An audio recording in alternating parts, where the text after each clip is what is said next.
gatinhos e gatinhas, como vocês estão? Eu espero que vocês estejam muito bem. Bem-vindos a mais um vídeo do canal e hoje eu vou contar pra vocês sobre o caso Yoki ou sobre o caso Marcos Kitano. E o Marcos Kitano era uma pessoa de alta influência, então a morte dele foi bem chocante e chocou o Brasil no ano de 2012. E antes de qualquer coisa, eu quero pedir para que vocês deixem aquele like para ajudar na divulgação do vídeo. Também se inscreve aqui embaixo que me ajuda demais. Então agora, sem mais enrolações, vamos pro caso de hoje.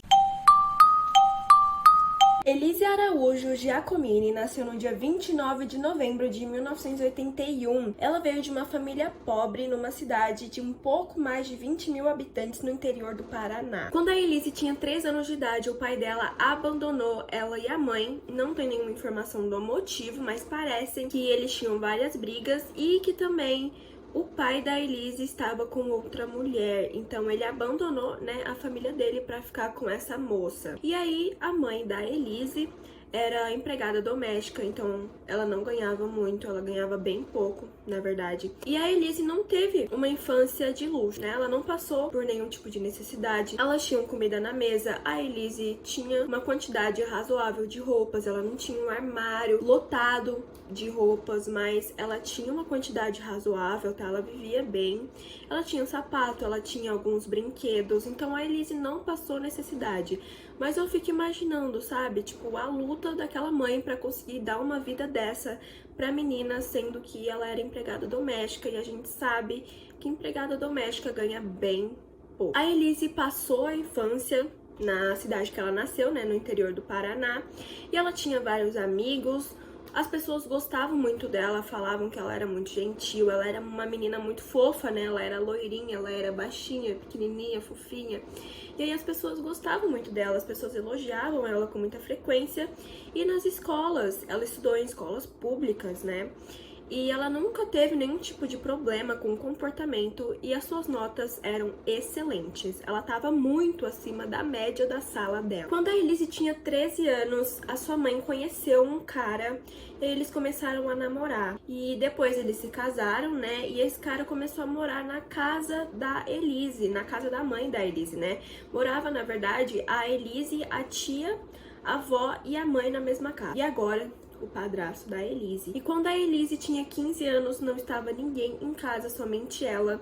E ela estava tomando banho, e aí ela viu, alguma movimentação estranha pela janela. E do nada, ela viu a cara do padrasto dela na janela, vendo ela tomar banho. Nisso, ela assustou, e fechou a janela. E aí, momentos depois, ele apareceu na porta, abriu a porta e entrou no box junto com a Elise. E lá, ele violentou ela sexualmente. Por causa disso, ela viveu vários anos da sua vida com inseguranças com seu corpo e traumas de relação sexual ou relacionamento amoroso, alguma coisa desse tipo. Ela não queria, ela tinha um trauma bem forte por causa disso. Mas essa situação nunca mais aconteceu, então um pouco de 2 anos depois, a Elise já estava muito bem consigo mesma novamente, Ela tinha praticamente se curado ali sozinha, O que é bem triste, na verdade, porque ela não contou pra mãe, ela não relatou esse ato de assédio do padrasto dela pra mãe dela. Então ela não teve ajuda de ninguém, ela teve que se virar sozinha com esse trauma. E ela conseguiu, Ela conseguiu. Ela foi muito forte e ela conseguiu se recuperar desse trauma. Com 18 anos, a Elise termina a escola e aí ela entra numa faculdade de enfermagem. Ela vai estudar enfermagem em Curitiba. E aí, com 21 anos, ela já tinha terminado o curso de enfermagem e ela se muda para São Paulo para cursar Direito. Em São Paulo, ela começa a ter problemas financeiros e aí ela decide trabalhar como garota de programa. Ela criou um perfil em um site de relacionamento e aí ela começou a ter vários clientes.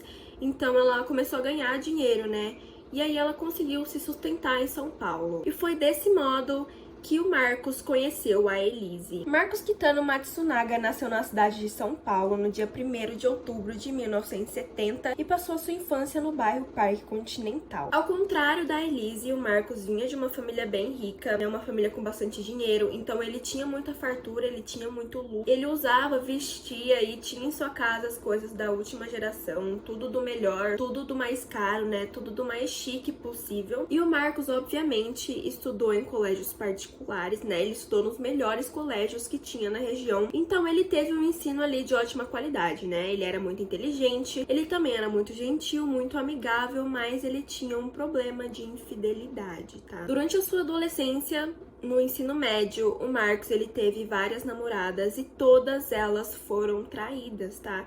Então, ao mesmo tempo que ele namorava, ele tava olhando outras meninas, conversando com outras meninas, coisas desse tipo. Então, assim, ele desde sempre já foi essa pessoa infiel, tá? Depois de se formar na escola, o Marcos entrou para uma faculdade e foi estudar administração. A família dele é herdeira da grande empresa alimentícia Yoki, então eles queriam passar essa empresa para o Marcos Quitano, e quando ele conseguiu se formar, a empresa logo foi passada para ele. Então ele saiu da faculdade já tendo um cargo muito alto na empresa, né? O que as pessoas geralmente conseguem em 20, 30 anos, ele conseguiu assim que ele saiu da faculdade. Mas ninguém contestava, né? Porque o Marcos tinha realmente uma gerência muito boa, ele trabalhava muito bem, então ninguém nunca falou nada, mas ele era realmente muito novo pro cargo que ele estava exercendo. Então ele começou a ganhar quantias de dinheiro muito grandes quando ele ainda era jovem. Depois de começar a trabalhar na empresa da sua família, o Marcos conheceu uma moça, e ele se apaixonou e eles acabaram casando, e foi casado que o Marcos conheceu a Elise naquele site de relacionamento. Tipo assim, né? Porque que ele estava usando um site de relacionamento, sendo que ele estava super apaixonado pela mulher dele. Eu também não sei. Eu não sei. Mas enfim, a Elise e o Marcos se conheceram em 2004 e o perfil da Elise chama muita atenção do Marcos, né? Ela era loira, ela tinha olho claro, ela era muito, muito bonita. Então o Marcos, ele já gostou da Elise logo de cara, né? Logo de ver o perfil da Elise. E aí ele marcou um programa com ela, sendo que ele tava casado, tá, gente? Ele tava casado. A Elise foi se encontrar com ele, né? Ele chamou ela pra ir até a casa dele e ela foi. E aí eles tiveram lá a relação e tal, e depois eles ficaram conversando. E aí o Marcos gostou muito da Elise, porque o Marcos, ele era uma pessoa aventureira. E a Elise, com certeza, toparia todas as coisas que ele queria fazer. Então eles começaram um relacionamento com poucos encontros, né, de programa, encontros pagos. E aí eles começaram um relacionamento, a Elise apagou o perfil dela do site de relacionamento e o Marcos pediu para que ela não trabalhasse mais, porque agora que eles estavam em um relacionamento, ele poderia pagar as coisas para ela, né, bancar ela sem que ela precisasse trabalhar. Então, né, a Elise tinha 2 faculdades e ela não exercia nenhuma delas, porque o Marcos dava tudo o que ela queria. Ela vivia uma vida de madame, né, na verdade.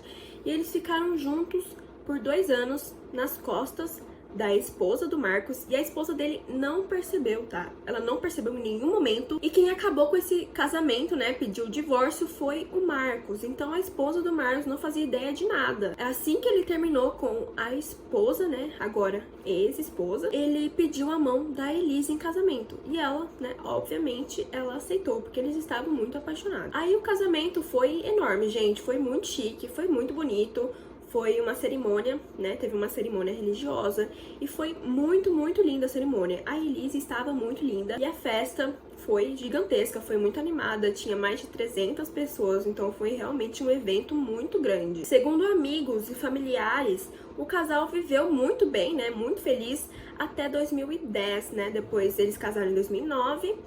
E em 2010 começaram as brigas, tá? Então eles viviam, né, muito bem até começar as brigas. O relacionamento deles passou a ficar conturbado quando a Elise começou a desconfiar de que o Marcos estava traindo ela, ele estava agindo muito estranho, ele falava que ia ver os pais dele, mas na verdade ele não ia, né? Ela ligava para os pais dele e eles falavam que ele não estava lá, que ele não tinha nem passado lá, nem nada do tipo. Então ela começou a desconfiar muito de uma traição, né? É uma desconfiança. Ela confiava no Marcos, mas ele estava agindo muito estranho. Então eu acho que qualquer mulher teria se questionado sobre uma traição, né? Então, assim, a Elise não estava errada nesse ponto. Segundo testemunhas, o casal, eles brigavam com muita frequência, quase todo dia, se não todo dia, né? E eram brigas muito altas, a Elise gritava, o Marcos gritava, todo mundo, né? Era tudo aquela gritaria, aquela briga muito forte. Em um dos relatos, um funcionário do Marcos disse que a Elise, ela cismou com uma secretária, né? Com a secretária do Marcos, da empresa IOC, onde ele trabalhava, e ela exigiu que ele demitisse a secretária, mas ele não fez porque ele não conseguia achar outra secretária tão competente. Mas a Elise, mesmo assim, ela achou que o Marcos não demitiu a secretária porque ele estava afim dela. E a secretária, ela parecia ser uma pessoa muito bonita, porque a Elise se sentia insegura perto dela. Mas o Marcos falou que ela era uma ótima funcionária e que ele não iria demiti-la, que a Elise estava louca, maluca, que ele não tinha feito nada, que ele fazia tudo as coisas certinhas e que ela estava arranjando encrenca. Uns meses depois, né, depois dessa briga sobre a secretária, a Elise viaja junto com o Marcos para um evento que eles iriam participar,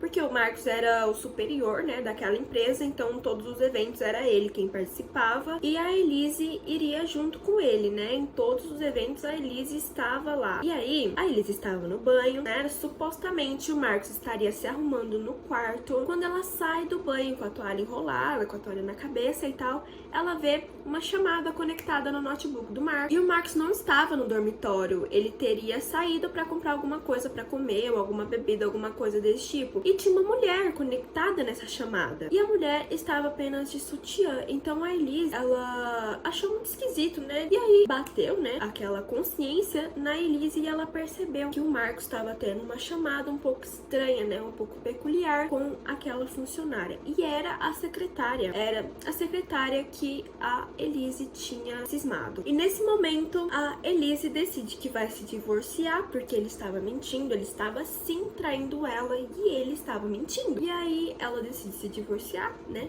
terminar com ele. Só que antes que ele pudesse voltar pro hotel, ela teria passado muito mal. E a Elise não costumava passar mal, tá? Ela não vomitava, ela não tinha febre, não tinha dores de cabeça. E aí nesse dia ela vomitou bastante. E aí ela lembrou que ela tinha tido relações sexuais com o Marcos a fim de ter uma criança, né? Então eles decidiram ter um filho mesmo. E aí eles tentaram. E acabou que a Elise fez um teste depois que o Marcos tinha chegado, né?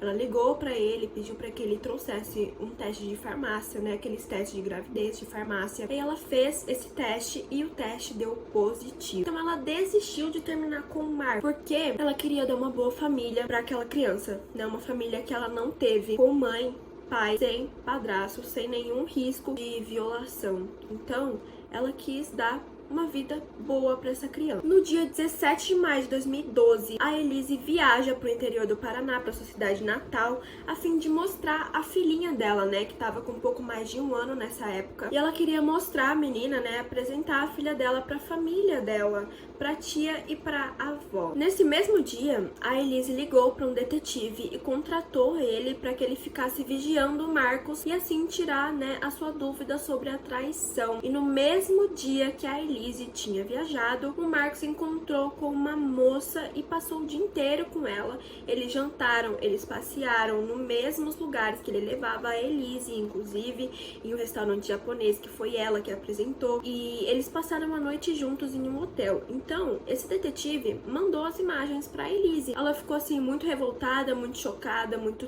triste. E ela conta que a família dela acolheu ela, né? Então a tia abraçou ela, disse pra ela que sentia muito, coisas desse tipo, né? Mas ela ficou realmente muito revoltada. Ela ficou muito brava. E eu não sei por que ela já não esperava que isso fosse acontecer, né? Porque era um histórico muito real do Marcos de trair as mulheres, né? Trair namorada, trair esposa. Então, eu não sei. Talvez ela tenha achado que com ela seria diferente, alguma coisa do tipo. Depois do Marcos já ter sido assassinado, né? Ter sido declarado desaparecido e tudo mais, foi descoberto que essa mulher que ele se encontrou no dia da viagem da Elise se chamava Natália. E ele tinha conhecido a Natália no mesmo site de relacionamento que a Elise. Então, durante todo o relacionamento deles, ele estava com aquele site baixado no celular dele e provavelmente usando, né, todos os dias, contratando várias pessoas ou falando, né, com várias pessoas.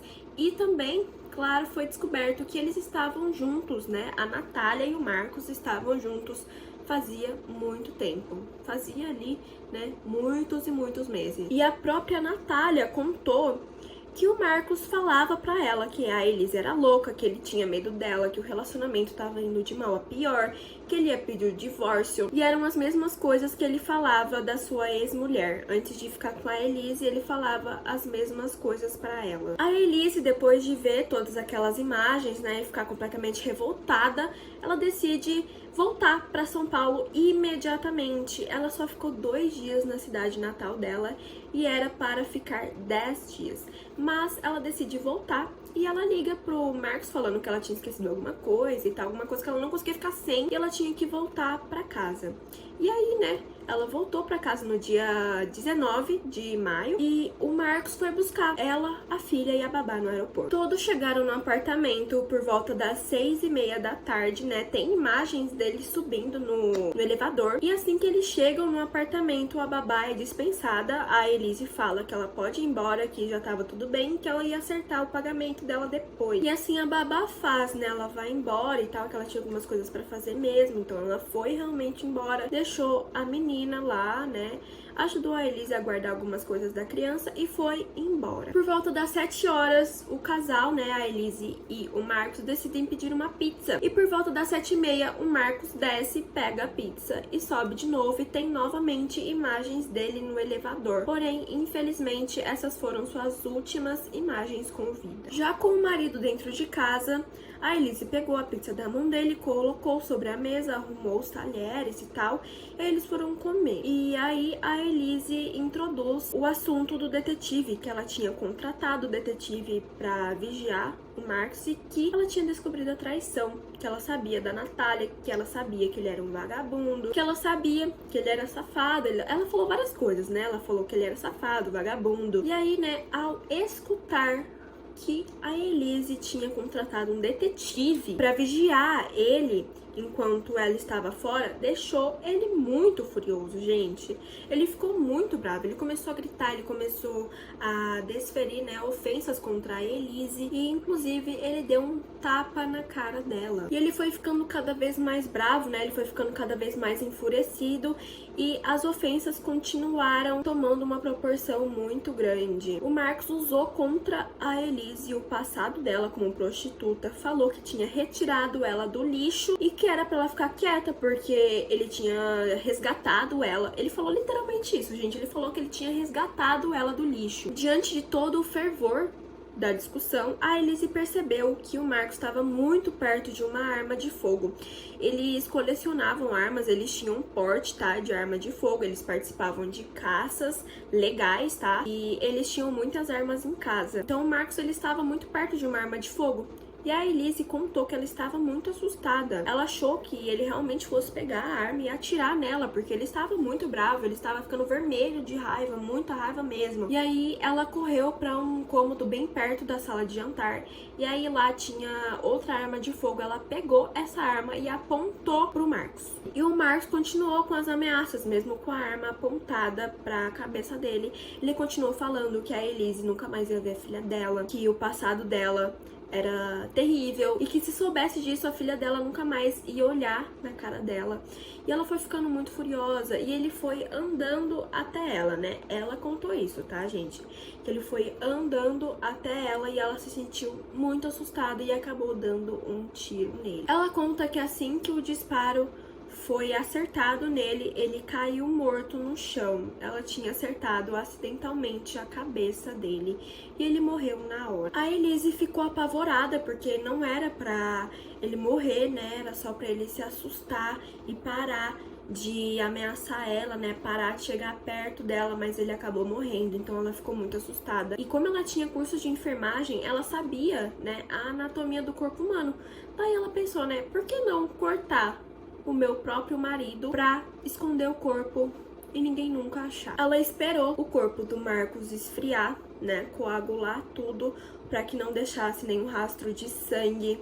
E aí ela começou a cortar os membros, ela cortou os braços, a cabeça, as pernas e deixou o tronco. Logo depois de cortar o homem, ela embalou ele em sacos de lixo, colocou dentro de malas enormes e desceu como se ela fosse viajar. Ela colocou as malas dentro do elevador e desceu como se ela simplesmente fosse viajar. Ela estava muito tranquila nas imagens da câmera, então ela não parecia estar realmente assustada, tá? Ela estava bem tranquila mesmo. Ela deixou uma mala ali na porta do elevador para segurar assim tranquilamente.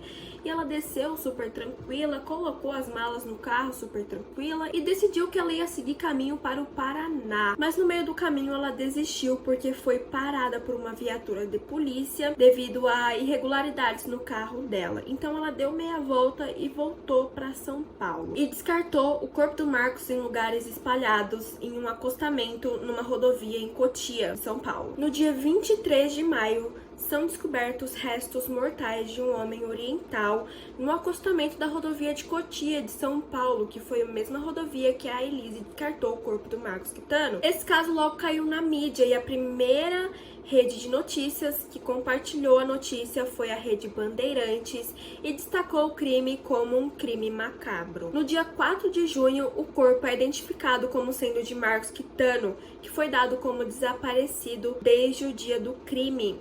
E a Elise, né, durante esse tempo, ela estava ligando para os familiares, perguntando notícias do Marcos, como se ela não soubesse de nada, tá? Como se ela tivesse, né, ali realmente muito preocupada com o Marcos, que ele estava desaparecido, que ele não aparecia e tal. Então ela manipulou ali bastante a situação, né? Quando as autoridades assistiram às câmeras de segurança do prédio, né, do elevador, eles logo consideraram a Elise como principal suspeita do caso. E no dia 6 de junho, em um interrogatório, a Elise confessa o crime. E em seu depoimento, ela não citou o nome de mais ninguém, mas a polícia acreditava que ela não tinha cometido o crime sozinha, porque ela era uma pessoa baixa, tá? Ela era baixa e ela era magra, então ela não era muito forte. Mas ela disse que não, que ela foi sim capaz de fazer esse crime sozinha e que ela fez esse crime sozinha. A Elise contou pra polícia tudo o que aconteceu, né, sobre a traição, sobre a briga, sobre ela ter esperado o sangue coagular pra poder esquartejá-lo, tudo isso ela contou pra polícia e depois a polícia encontrou as provas materiais da traição do Marcos. A Elise teria dado os vídeos da traição de Marcos para os policiais. E aí eles começaram a reconstituição do crime, porque eles sabiam, né, que uma parte a Elise estava falando a verdade, que era a traição do Marcos. No dia 8/6, a própria polícia rodoviária falou que eles teriam parado a Elise numa rodovia, indo em direção ao Paraná, mas que a mulher estava extremamente calma e parecia realmente muito tranquila, e que ela deu meia volta depois somente, falou sobre as irregularidades do carro, ela ficou completamente tranquila, falou que ia dar um jeito nisso e tudo beleza, e deixaram ela ir, porque ela realmente parecia estar muito, assim, muito calma, sabe? Realmente muito normal. Então, eles deixaram ela ir, né? Porque eles não viram nada de estranho, assim, nada mesmo. No dia 9 de junho, a Elise foi oficialmente presa e ela aguardou pelo seu julgamento. O julgamento aconteceu 4 anos depois do assassinato do Marcos, em dezembro de 2016, e durou 7 dias. A Elise tinha um semblante acabado e seu cabelo estava mal trançado, né? Tava com uma trança, mas estava bem mal feito, bem bagunçado. O julgamento contou com a presença de testemunhas e contou com a família do Marcos e também contou com a presença da tia da Elise, que nunca deixou de vê-la na prisão, né? Por morar longe, ela ia 2 vezes por mês, né? A cada 2 semanas, mas ela nunca deixou de ir. A família e alguns amigos de Marcos falaram que a Elise estava mentindo sobre a briga, que o Marcos não teria brigado com ela, que ele teria levado tudo numa boa, numa calmaria, assim, absurda, que ele nunca tinha se envolvido em brigas, então que a Elise estava mentindo. A família do Marcos também disse que eles se sentiram completamente traídos pela Elise, porque depois que ela tinha assassinado o marido dela, ela ficou fingindo, né, como eu contei pra vocês, ela ficou fingindo que ela não sabia de nada. Ela pediu ajuda, inclusive, tá? Ajuda financeira. E eles deram ajuda financeira pra ela, porque, como eu falei, né? O Marcos que bancava a Elise. E com o Marcos desaparecido, não tinha de onde tirar dinheiro mais. E aí, a família do Marcos tinha ajudado ela, tá? A mãe, a tia e a cunhada do Marcos ajudaram muito a Elise em questão emocional. Ela chorava, gente. Ela chorava. Ela foi realmente uma atriz muito boa, porque ela chorava horrores. Ela realmente parecia, assim, né? Não saber de absolutamente nada, porque ela tava desesperada atrás do Marcos. Ela mandou e-mails falsos. Gente, ela mandou e-mails falsos do Marcos pra ela, e dela pro Marcos, e mandava coisas pra família. Inclusive, ela chegou até a passar um golpe pra família dele, né? Mas ninguém caiu, não caíram nesse golpe, tá? Mas ela chegou a falar que o Marcos estava em um lugar que ele, obviamente, não estava, porque foi ela, né? Foi ela que assassinou o Marcos, foi ela que escondeu o corpo.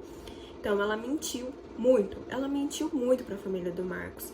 E a família do Marcos ficou extremamente, né, muito tristes, né, ficaram extremamente revoltados, muito chocados, né, e eles falaram que a Elise realmente parecia ser uma pessoa inofensiva. Ela agia como uma pessoa inofensiva, então eles não podiam nem imaginar que ela faria uma coisa dessa. Então eles se sentiram realmente muito traídos. O advogado da família Matsunaga, inclusive, expôs uma segunda intenção da Elise com esse crime. Aparentemente, a empresa Yoki estava sendo vendida por bilhões de reais, e esse era o interesse da Elise, não só pela traição do Marcos, mas também interesse financeiro na herança. Com o Marcos morto, eles eram casados, né? Então a herança do Marcos passaria para ela. Durante toda a investigação, a Elise não derramou uma lágrima, porém, no dia do julgamento, a mulher chorou 3 vezes. Enquanto ela era julgada, a Elise falou que o Marcos desferia, né, muitas ofensas contra ela, e que a raiva dela foi só aumentando com isso, porque ela já estava muito revoltada por causa da traição, e isso agravou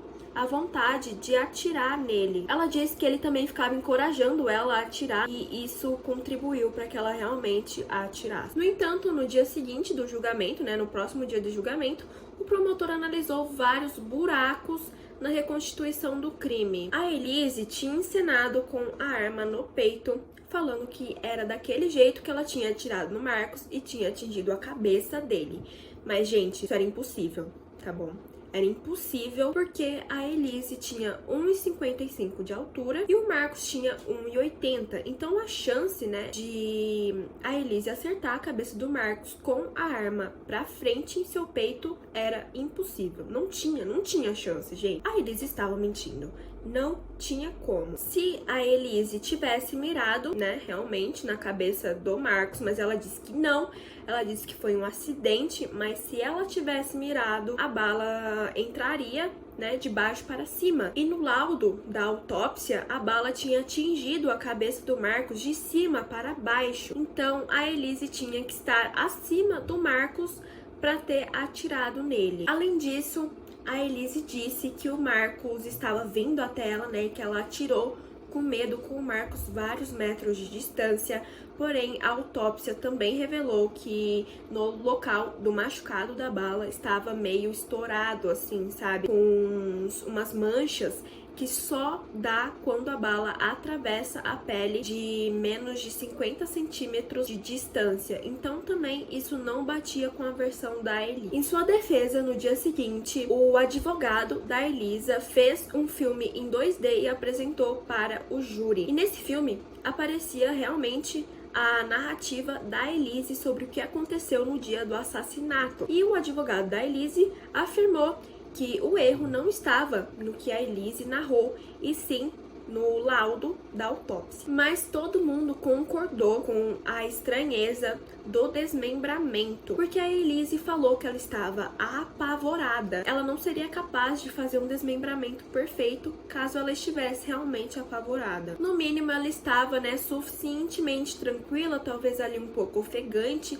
mas ela estava suficientemente tranquila para pensar o que faria com o corpo do Marcos Quitano. No último dia de julgamento, depois de várias acusações, defesas e votações, a Elise foi considerada culpada pelo assassinato de Marcos Quitano. A Elise foi acusada de homicídio triplamente qualificado por qualificações de motivo torpe, crueldade e que dificultou a defesa da vítima. Porém, o tribunal desconsiderou as 3 qualificações e ficou apenas com o que dificultou a defesa da vítima. A Elise terminou o julgamento com 16 anos de prisão. A filha da Elise, chamada Helena, ficou com a família da Elise desde o dia do assassinato e hoje ela tem 11 anos e vive super bem. Ela não quer ver a mãe, tá? Ela vive super bem com a avó e a tia e ela não tem vontade de ver a mãe. Em 2019, a Elise teve sua primeira saidinha e ela foi visitar a sua família, mas ela não pôde ver a filha porque ela estava proibida de chegar perto da menina. A Elise afirmou num documentário da Netflix que ela se arrepende sim de ter feito o crime e que ela faria de tudo para ver